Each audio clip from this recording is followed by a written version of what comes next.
Good morning, ladies and gentlemen. This is Lord Dragoneye, and I'm doing another thing on the layout.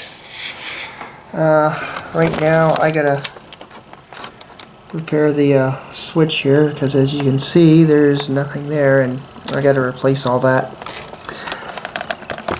Anyway, folks.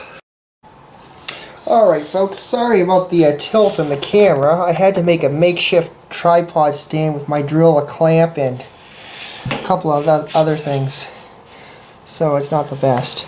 Anyway, I'm going to try to make this switch operational again with some wire, and yeah, I probably should have taken this up before I did this. Alright, we're just going to get that in there. Want to try to loop it in and tie it off, or clamp it off, one of the two. Hopefully I don't wreck my camera in the process. Alright, that's one side done. It has to be able to move back and forth and operate functionally, properly like a functional switch. This is probably going to be this is definitely going to be a tedious task, because I should have just soldered the damn thing. Yeah, definitely should have soldered it. Oh well, won't worry about it then. Now we gotta do the other side. And just feed it into the other hole. Hopefully without breaking the whatchamacallit, the rail. Doing too much damage here. We don't want to destroy it. Come on. Oh, it's stuck on this stupid plastic wire. And it's pulling it. It's not going through. Alright. Looks like I'm going to have to cut that. Not for this project. Ah, that's 100%. And look, it's going to go right where I want it. Now this is just a makeshift repair. Just to get the stupid switch to work. Because I want this thing to lock in place, so this isn't probably the best way to do it. And there. Well, semi-working switch anyway.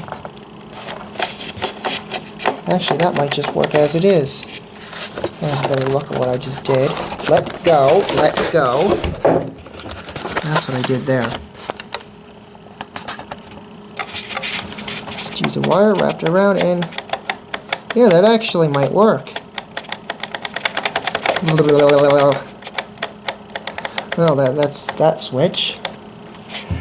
Now, okay, so yeah, I guess that's going to function like a normal switch.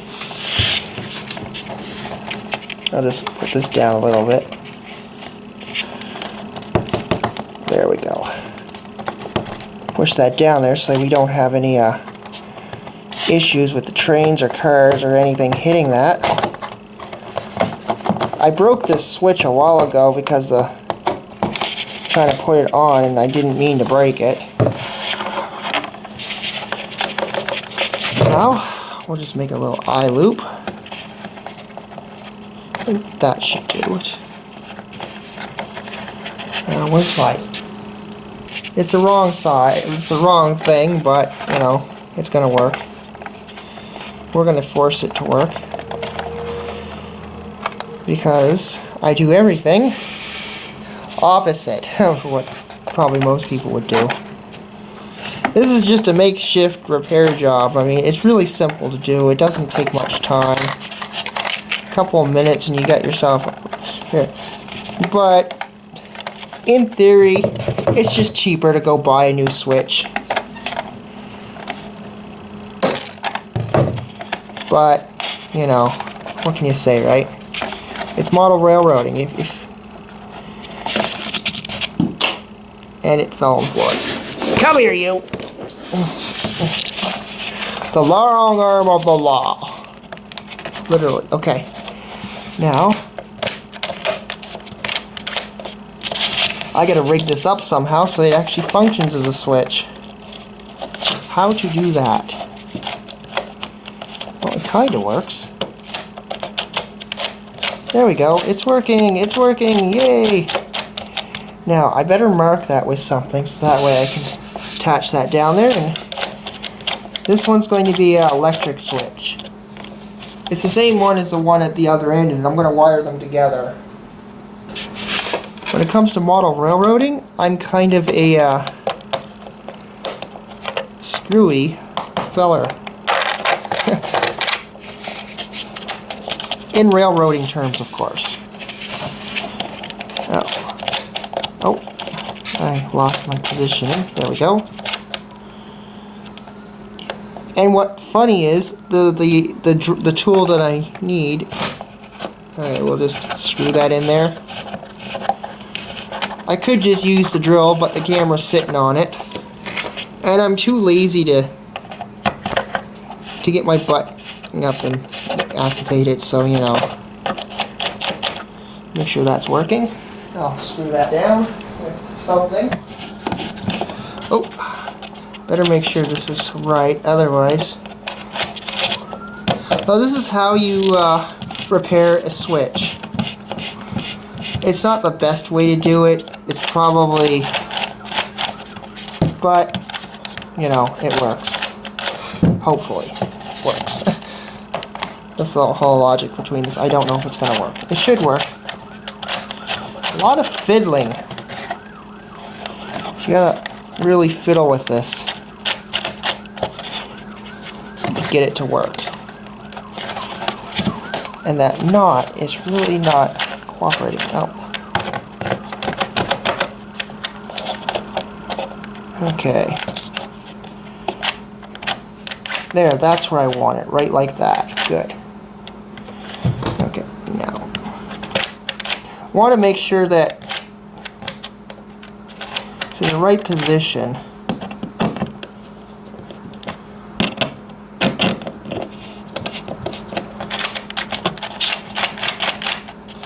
So if not,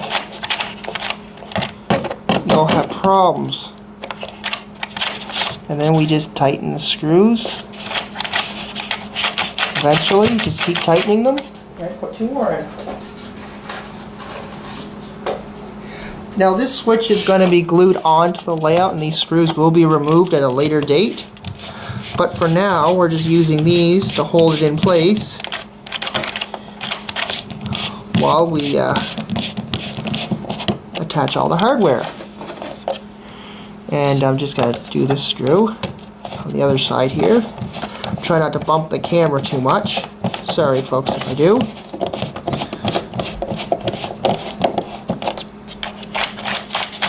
And there you have it. How to fix a switch on your layout with very little tools. And as you can see, it's 100% functional.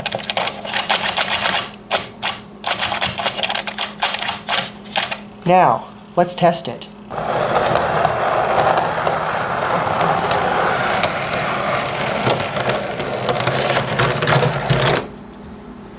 Oh.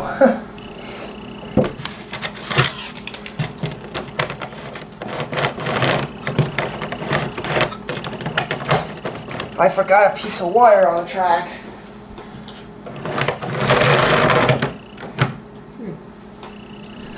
For some reason, it's not liking that switch.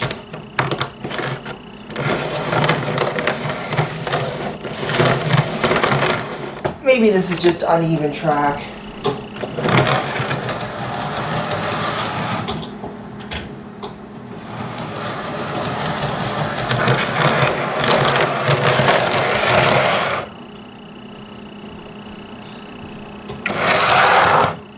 Alright, let's see what the other side does.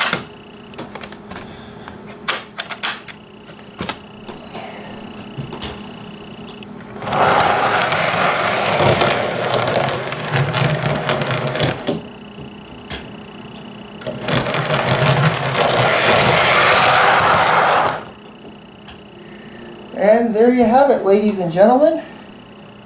How to fix a switch and get it fully functioning. It works, the train runs over it, and there's not too many problems. It's not the best way, but it's a makeshift repair job. Alright, that's all for this episode. I hope you guys enjoyed it. Please leave a comment, or if you have any more suggestions for me to do for other projects on the layout, let me know. If you wish to follow this project, please subscribe to my YouTube channel, Lord Dragonite, and push the like button. Anyway, folks, I hope you... I really need to narrate this a little better. Well, as Maritime Rail fan always says, what is it he says? Keep fit, have fun, or something like that. Yeah, anyway. Well, this is the Eastern Valley sub. I gotta edit this garbage.